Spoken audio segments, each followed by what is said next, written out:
On Christmas Eve, CEO Alexandra stepped into the restaurant ablaze with golden light, leading Matilda by the hand. Her 8-year-old daughter clutched a stuffed bear like a life raft. Around them, investors laughed loud enough to shake the chandeliers. But Matilda only watched their mouths move, the words meaningless shapes. Alexandra bent down to offer comfort, then was pulled away by a handshake. When she turned back, the chair beside her was empty. A man in a maintenance uniform knelt before Matilda, his hands moving slow and deliberate. Matilda suddenly laughed, a sound that stopped Alexandra's heart. Alexandra was the CEO of a tech finance conglomerate standing at a crossroads. Tonight's investment dinner would decide everything. If the deal closed, she kept control of her company. If it failed, the board would force her out, perhaps replace her entirely. She had built this empire with steel precision, navigating boardrooms where weakness was blood in the water. But there was one vulnerability she could never quite hide. Matilda. Alexandra loved her daughter with a fierce, protective intensity that sometimes felt like its own kind of failure. Because love, she had learned, was not the same as understanding. She had hired the best therapists, bought the most advanced hearing aids, scheduled every appointment with military efficiency. She ran motherhood like a project, checking boxes, meeting benchmarks. But there was one thing all her competence could not buy. She had never learned her daughter's language. Matilda had been deaf since birth, navigating a world that spoke in frequencies she could not hear. At 8 years old, she had learned to read the world through sight. She watched lips form words she had to decode. She saw the way people's eyes slid past her, uncomfortable with difference. She noticed when her mother's attention was always divided, always elsewhere, always on the next crisis. Matilda was bright, sensitive, and deeply aware that she made her mother's life complicated. In rooms full of important people, she knew she was the problem that did not fit the script. So she learned to make herself small, to fade into corners, to hold her stuffed bear and wait for moments to pass. Tonight, Alexandra needed Matilda to be perfect, quiet, invisible, if possible. Henry was 40 years old, a contract maintenance worker who had been called to the restaurant to handle electrical and sound system issues on the busiest night of the year. He moved through the world with the quiet confidence of someone who had stopped trying to impress anyone. His work uniform was clean but worn, his tool belt familiar weight on his hip. He was good with his hands, good at fixing things that broke in ways most people never noticed. He had brought his son because the daycare was closed for the holiday. Finn, 10 years old, sat on an equipment crate in the back hallway, coloring a Christmas picture while his father worked. The boy was mature beyond his years, shaped by the absence of a mother and the presence of a father who showed love through presence, not presence. What set Henry apart tonight, what made him different from every other person in that glittering restaurant, was simple. He knew sign language, not the performative kind, learned from a weekend class, but the fluent, lived-in kind that came from necessity, the kind that meant family. Finn knew it too. For father and son, signing was as natural as breathing, a language born from a time when words had failed them and hands had to speak instead. The restaurant was dressed for Christmas like a stage set for privilege. A towering tree sparkled near the entrance, its ornaments catching light from crystal chandeliers. Garland wound around railings, and soft instrumental versions of carols played just loud enough to seem elegant. Through floor-to-ceiling windows, snow fell on the Manhattan street outside, muffling the city into something almost peaceful. Alexandra entered with Matilda, both dressed for the occasion. Matilda wore a velvet dress and held her bear, but her expression was the blank one she wore when overwhelmed. Alexandra squeezed her daughter's hand, trying to offer reassurance while her own pulse hammered with pre-negotiation anxiety. Hillary, the company's head of public relations, materialized beside them with the smooth efficiency of someone orchestrating a performance. She leaned close to Alexandra's ear, voice low and urgent. "Tonight is about the script. Smiles, confidence, control."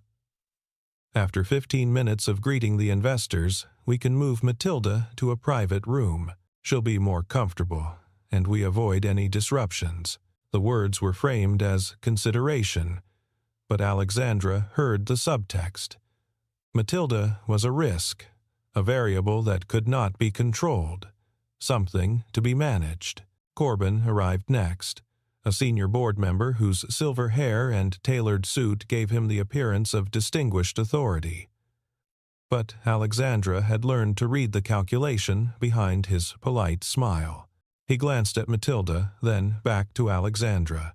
"Tonight is crucial. We need to project stability. Unity. No surprises." It was not quite a threat, but it was not quite not a threat either. Alexandra nodded, feeling the familiar tightness in her chest, the feeling of being squeezed between what she wanted to do and what she had to do. The VIP table was positioned near the windows, the best view in the house. Investors were already gathering, men and women who held the power to make or break companies with a single decision. Leon, the key investor, was a man in his 60s with sharp eyes and sharper instincts. He did not suffer fools, and he did not invest in weakness. Matilda was seated beside her mother, but the chair felt too large, the table too high. Around her, adults spoke rapidly, laughed explosively, raised glasses in toasts. She could feel the vibrations of their voices through the table, but the words themselves were lost. Her hearing aids picked up a jumbled mess of background noise, all of it too loud and none of it making sense. She looked at her mother. Alexandra was smiling, nodding, shaking hands. But her eyes never quite landed on Matilda. Not really. Not in the way that meant "I see you." An investor arrived, and Alexandra stood to greet him, leaving Matilda alone in a sea of incomprehensible noise.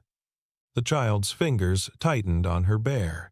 Matilda had learned that when the world became too much, the solution was to find somewhere quieter, somewhere smaller. So, when no one was looking, when all the adults were busy performing their important adult rituals, she slipped from her chair and walked toward the back of the restaurant. The hallway near the kitchen was dimmer, less decorated. Service staff moved past with hurried efficiency, but none of them stopped to question a well-dressed child.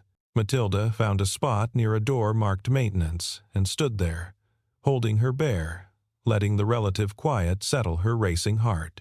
That was when Henry saw her. He had been checking a circuit panel when he noticed the small figure standing uncertainly in the service corridor. She was clearly not supposed to be there, but she did not look lost. She looked like someone who had chosen exile over chaos. Henry approached slowly, making sure she could see him coming. He knew the rules about approaching someone else's child, knew the boundaries of his position as a maintenance worker in a place like this, but he also knew what it looked like when someone was drowning in plain sight. He knelt down, bringing himself to her eye level. He did not speak, did not ask questions that would require her to explain herself to a stranger. Instead, he placed his hand over his heart and signed a simple greeting. "Hello?" Matilda's eyes went wide. She stared at his hands like they were a miracle. For the first time all night, someone was speaking her language. She signed back, tentative at first, her small hands fumbling through the shapes. Then, more confidently as Henry responded, his movements patient and clear. Finn noticed from his spot on the equipment crate. He hopped down and joined his father, signing to Matilda with the casual ease of a child who had never known signing to be anything but normal. He asked if she liked the Christmas tree, if she wanted candy canes. Simple questions, asked with simple kindness. Matilda laughed. It was not a loud laugh, but in the relative quiet of the hallway, it was bright and clear and unguarded. The kind of laugh that only happens when someone feels safe. Alexandra had turned back to find her daughter, and instead found her gone. Panic spiked through her professional composure. She scanned the dining room, then the entry, then finally caught sight of Matilda at the far end of a hallway. With a strange man, Alexandra walked toward them, her heels clicking on polished floors, her CEO mask firmly in place. But as she got closer, she saw something that stopped her cold. Matilda was smiling.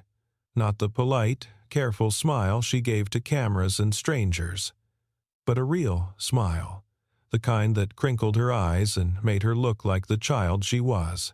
And Alexandra, her mother, the person who was supposed to know her best, had no idea what they were saying.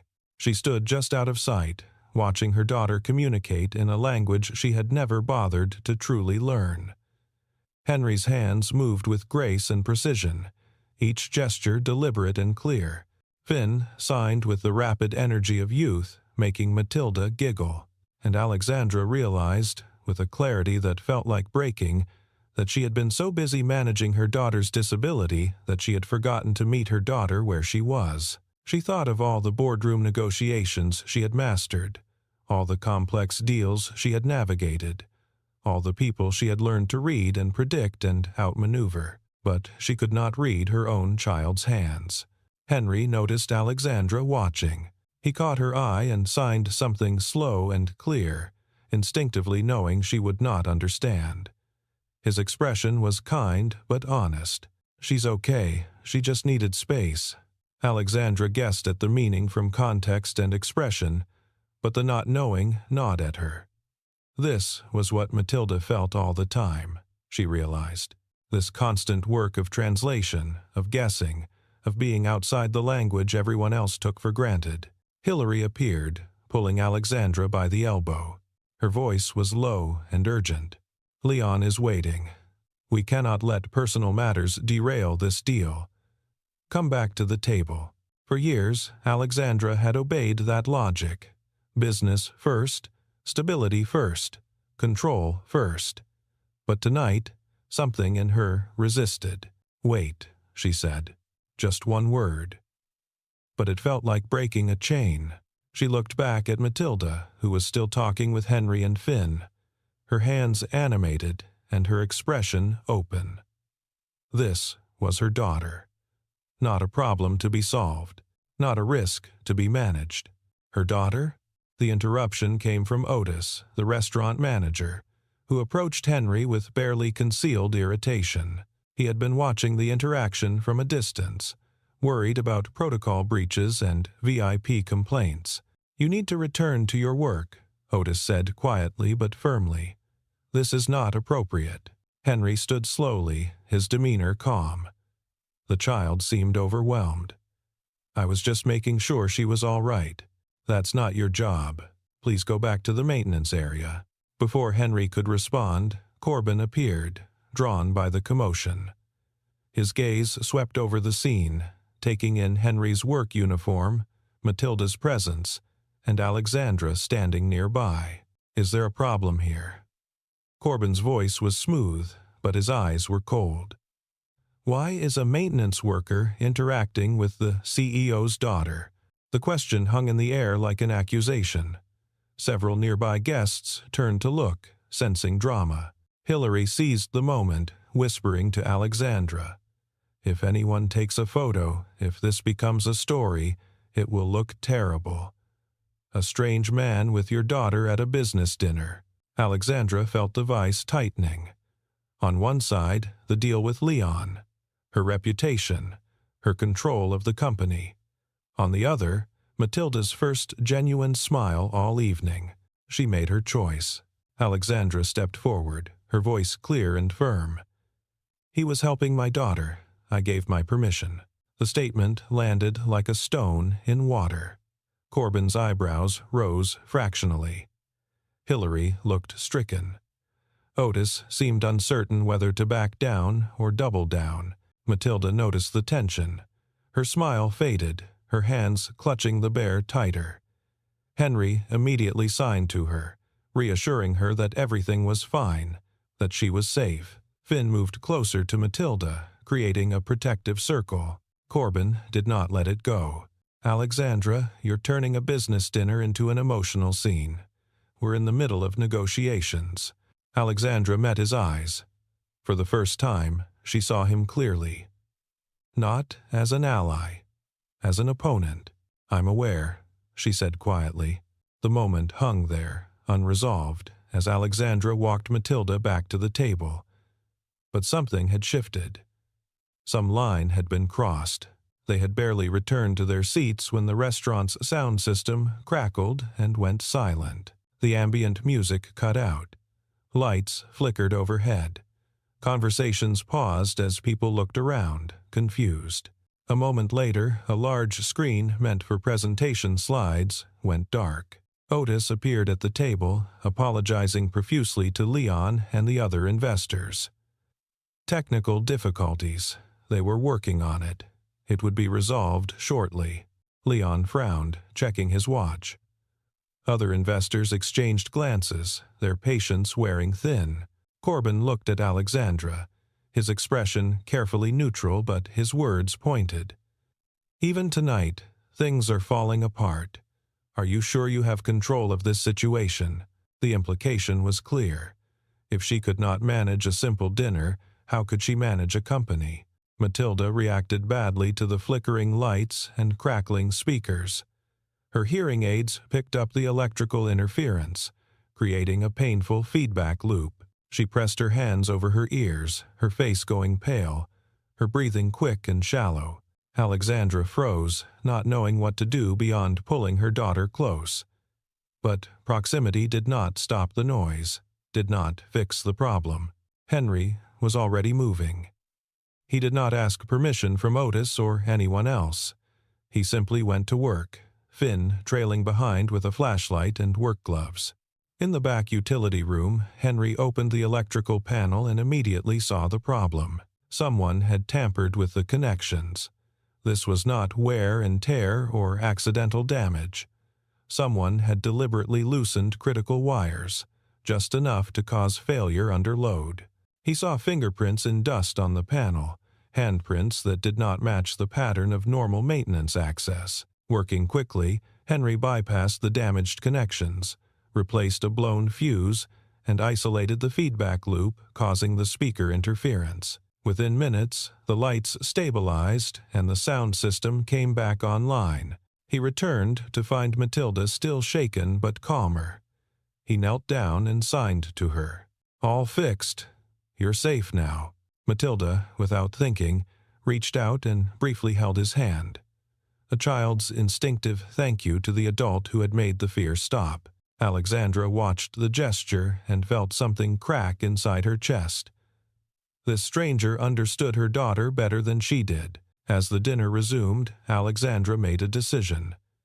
She quietly asked a server to set up a smaller table in a quieter corner of the restaurant, near the windows but away from the main VIP section. Then she walked to Leon and asked for 10 minutes. "Something more important than our deal?" Leon asked, his tone skeptical. "Something that will show you who I actually am, not who I'm pretending to be," Alexandra replied. Leon, intrigued despite himself, nodded. Alexandra led Matilda to the smaller table. Then, in a move that shocked everyone watching, she approached Henry. "Would you and your son join us? Just for 10 minutes, if you're willing." Henry hesitated, glancing down at his work clothes, at the VIP section full of people in evening wear. "I'm not sure that's appropriate, ma'am," but Matilda was already signing to him, asking him to stay. Finn was nodding enthusiastically, and Alexandra, for the first time all night, looked like she was asking for something she actually wanted, not something she had scripted. Henry agreed. The four of them sat at the small table by the window. Outside, snow continued to fall, turning the city into something softer, quieter. Inside, for the first time that evening, Matilda relaxed. Finn started telling stories with his hands, talking about how he and his father decorated their small Christmas tree, how they made paper snowflakes and strung popcorn. He signed about Santa and reindeer and the cookies they always baked on Christmas Eve. Matilda responded in sign, her movements growing more animated, more confident. She told them about her bear, about her school, about the things she loved but rarely got to share because so few people could understand. Alexandra tried to follow along, tried to join in. Her signing was clumsy, unpracticed. She made mistakes that Matilda gently corrected. At one point, Alexandra signed something backwards, and Matilda actually laughed. Not cruelly, but with the patience of a child teaching an adult. The sound of that laughter, that forgiveness, nearly broke Alexandra. Henry explained why he knew sign language. He told them about Finn's accident years ago, a fall that had damaged his hearing for months. During that time, sign language had been their only reliable way to communicate. Henry had learned it in hospital waiting rooms and from YouTube videos at 2 in the morning, desperate to reach his son across the silence that had fallen between them. There were nights, Henry said, speaking aloud while his hands moved for Matilda's benefit, when the only thing holding us together was the fact that I could tell him I loved him even if he couldn't hear it. Hands can say things that voices sometimes can't. Alexandra looked at Henry's hands, scarred and oil-stained from years of manual labor. Hands that had learned tenderness out of necessity. Hands that had built a bridge to his son when everything else had failed. Then Matilda did something small but profound. She placed her stuffed bear in Alexandra's lap, a gesture of trust, of invitation, of offering her mother a chance to step into her world. Alexandra understood. She held the bear carefully, like it was made of glass. When Alexandra returned to the main table, Corbin had already set his trap. Another crisis had emerged. A critical USB drive containing financial documents needed for the presentation had gone missing. Security was being called. The VIP area was in controlled chaos. Hillary, whether intentionally or not, directed suspicion toward the back areas. Someone from the maintenance crew was accessing the technical systems. Perhaps we should check if anything else went missing. Eyes turned toward the hallway where Henry had been working. George, the head of security, approached Henry with apologetic but firm professionalism. "Sir, I need to check your equipment bag. It's just protocol." Finn stepped in front of his father, protective and afraid. Matilda watched from across the room, her hands gripping the edge of the table, her breathing quickening. Alexandra stood. "Stop. He just saved this dinner. He did nothing wrong." But Leon and the other investors were watching, and the optics were terrible. George had no choice but to proceed with the check, even though it humiliated Henry in front of everyone. Otis offered apologies to the VIP guests, but the apologies themselves became an indictment, painting Henry as the problem that needed managing. Finn's eyes filled with tears. He held his father's hand tightly, trying to be brave. Matilda could not stand it. She stood up and walked into the center of the room. In front of all the investors, all the board members, all the people who had spent the evening pretending she did not exist, she signed. Her hands moved clearly, precisely, forming words that most people in the room could not understand. "He's good. He helped me. He's my friend." But the investors did not know sign language. They saw a child making gestures they could not interpret, and their discomfort grew. Alexandra felt rage and shame burning in her throat. Rage at herself for not understanding her own daughter. Shame that Matilda was speaking and no one could hear. She knelt beside Matilda and signed back, haltingly, imperfectly. "I'm sorry. I should have learned this years ago." Then Alexandra turned to Corbin, and in his eyes she saw something that confirmed her growing suspicion. He looked satisfied. Not concerned. Satisfied. Henry's mind was working through the problem. The electrical panel had been tampered with deliberately, right before the dinner. Now, a critical USB drive was missing at the exact moment when attention was focused on him. It was too coordinated, too convenient. He remembered where he had seen Corbin before. Years ago, on a construction project where Henry had been blamed for faulty wiring that turned out to be sabotage. The case had been dropped, but Henry had lost that contract, and Corbin had been there, in the background, part of the client team. Henry did not have proof, but he had instinct, and right now his instinct was screaming. Alexandra decided to take control in the only way she knew how. She stood before Leon and the assembled investors and made a declaration. If you're investing in me, you deserve to see who I am when I'm not performing. You deserve to see me make a choice. Leon raised an eyebrow. And what choice is that? To stop pretending my daughter is a problem to be hidden, to defend a good man who's being scapegoated, and to find out who's actually responsible for tonight's disruptions. It was a gamble. It could cost her everything. But, for the first time in years, Alexandra felt like herself.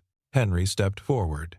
"Sir," he said to George, "before you finish searching my bag, could we check the security camera footage from the hallway?" 30 minutes ago, when the system went down, Otis hesitated. Leon intervened. "Show the footage." Reluctantly, Otis accessed the security system on a tablet. The footage showed the service hallway clearly.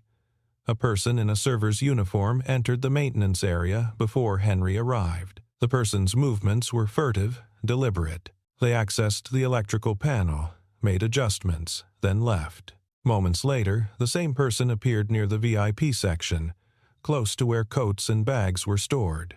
The build, the walk, the mannerisms matched someone at the table. Hillary's face went pale as she recognized the figure. It was someone she had hired to help stage manage the evening's events. Corbin began to speak, trying to redirect. "This is a restaurant staff issue. It has nothing to do with the investment discussion." But Henry was not finished. That person didn't just tamper with the electrical system. They also went near the coat check area. Right around the time the USB drive disappeared, Finn had been paying attention, his sharp eyes noticing details adults missed.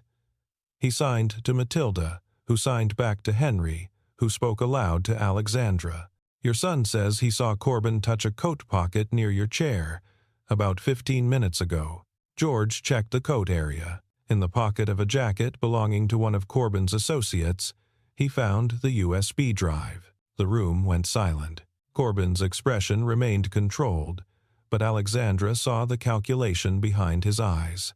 He was deciding whether to deny or deflect or retreat. Leon did not give him the chance. Deliberate sabotage doesn't accidentally end up in someone's pocket. Alexandra had been preparing for this possibility for weeks. She had suspected Corbin was maneuvering to trigger a clause that would allow the board to replace her if tonight's deal failed. She had gathered evidence, quietly, through her lawyer William, who now stepped forward with documentation. William presented internal communications showing Corbin had been coordinating with board members to create conditions for Alexandra's removal. Tonight's staged crisis was meant to be the final proof that she had lost control. Hillary broke.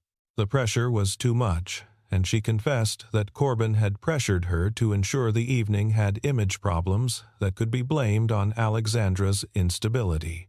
The goal had been simple. Make Alexandra look incompetent, make the investors pull out, trigger the removal clause, install Corbin as interim CEO. But they had miscalculated. They had not expected Alexandra to choose her daughter over the script. They had not expected a maintenance worker to find the evidence. They had not expected Matilda to speak up. Matilda stood and began to sign again. This time, Alexandra did not need Henry to translate every word. She understood enough. "Mom, I want you to stay. I want you to see me. I'm not a secret." The words, spoken in silence, carried more weight than anything said aloud all evening. Leon watched the exchange. When Matilda finished, he nodded slowly. Not with pity. With respect. A CEO who protects her child in front of investors is someone who can't be manipulated easily, he said. That's the kind of stability I invest in. After the dinner, consequences unfolded with swift precision. Corbin was suspended from the board, pending a full investigation into corporate misconduct. Hillary was terminated, her carefully crafted career dismantled by her own choice to enable sabotage. Alexandra did not hide what had happened. She released a statement acknowledging the attempted coup and her own failures as a mother who had prioritized image over connection. More importantly, she enrolled in sign language classes. Not the weekend crash course kind, the real kind, the committed kind. She practiced every morning before work and every evening after.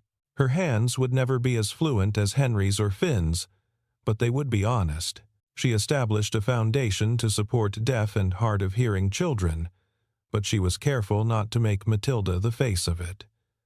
Her daughter was not a mascot. She was a child. Henry received a formal apology from Otis and the restaurant management. They offered him a long-term contract with better pay and flexible hours. But what mattered more to Henry was that it was not charity. It was recognition of his skill and his character. Alexandra offered Henry a position as accessibility consultant for her company, helping to create systems and spaces that worked for everyone. The hours were flexible, the pay was fair, and most importantly, it was built on mutual respect, not gratitude or pity. 2 weeks after Christmas, Alexandra invited Henry and Finn to a small gathering at her home. Not a business dinner, just dinner. The 4 of them sat in Alexandra's living room, which was simpler and warmer than the sterile elegance of the restaurant. A modest Christmas tree stood by the window, decorated with a mix of expensive ornaments and handmade paper snowflakes that Matilda and Finn had created together. Matilda reached up and hung a new ornament on the tree, one she had made herself. It was a simple design, 2 hands reaching toward each other, fingers almost touching. Alexandra knelt beside her daughter and signed, slowly but clearly, "I love you." Matilda signed back, then reached for Henry and Finn, pulling them into a circle. The 4 of them stood together, and Matilda taught them all a single sign. One word that carried the weight of everything that had happened, everything that had changed. Family. Their hands moved in unison, speaking a language that needed no sound, only presence, only connection, only the willingness to learn how to reach across silence and find each other. Outside, snow continued to fall on the city, covering everything in clean white. Inside, in the warm glow of Christmas lights, 4 people who had been strangers weeks ago discovered what it meant to truly see one another, not through the lens of power or position or performance, but through the simple, profound act of learning to speak each other's language. Matilda's bear sat on the mantel, watching over them, a symbol of what she had needed for so long: safety, understanding, home. And for the first time in as long as she could remember, Alexandra was not thinking about the next meeting, the next crisis, the next move in the chess game of corporate power. She was thinking about how her daughter's hands looked when she laughed, how Finn's eyes lit up when he told stories, how Henry's patience had built a bridge where Alexandra's competence had failed. She was thinking that sometimes the most important language was the one you had to learn from scratch, the one that required you to slow down, to be humble, to admit you did not know everything, the one that was spoken not with authority, but with love. As they sat down to dinner, Matilda signed a question to her mother. Alexandra did not understand every word, but she understood enough. "Are you happy?" Alexandra signed back, her movements still clumsy, but her meaning clear. "Yes, I'm learning." Matilda smiled, the same bright, unguarded smile she had given Henry in that hallway weeks ago, the smile that had changed everything. And in that smile, Alexandra saw what she had been missing all along: not a daughter who needed to be managed, but a daughter who simply needed to be seen. The conversation flowed in 2 languages, spoken and signed, sometimes overlapping, sometimes separate. It was not perfect. There were misunderstandings and corrections and moments of confusion, but it was real. And real, Alexandra was learning, was worth more than perfect ever could be. As the evening wound down and Finn started to yawn, Henry prepared to leave. At the door, he turned to Alexandra. "Thank you," he said simply. "For what?" Alexandra asked. "For letting me help. A lot of people in your position wouldn't have." Alexandra shook her head. "You helped my daughter when I couldn't. I'm the one who should be thanking you." Henry smiled. The quiet smile of someone who understood that some gifts could not be repaid, only passed forward. After they left, Alexandra sat with Matilda on the couch, the Christmas tree lights glowing softly.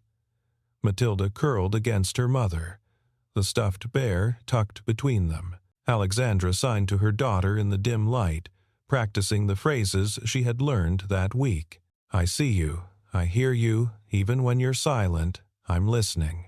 Matilda's eyes drifted closed, peaceful and safe. For 8 years, Alexandra had been trying to bring Matilda into her world, the world of board meetings and quarterly reports and carefully managed images. But tonight, she understood that she had been doing it backwards. The real work, the important work, was learning to enter Matilda's world, to meet her daughter where she was, in the language she spoke, in the silence that was not really silence at all. It was a world where hands could say, "I love you," where understanding was more valuable than words, where connection did not require sound, only presence. And as snow fell outside and the city settled into its Christmas Eve quiet, Alexandra made a promise to herself and to her daughter. She would learn this language, not just the signs, but the patience behind them, the listening, the seeing, the being fully present in a moment instead of always racing toward the next one. She would learn to be the mother Matilda needed, not the mother she thought she was supposed to be, and she would never again let anyone make her daughter feel like a secret that needed hiding. Matilda stirred in her sleep, her hand unconsciously signing a single word, "Home." Alexandra kissed her daughter's forehead and signed back, even though Matilda could not see. "Yes, baby, we're home." And for the first time in longer than she could remember, it was true.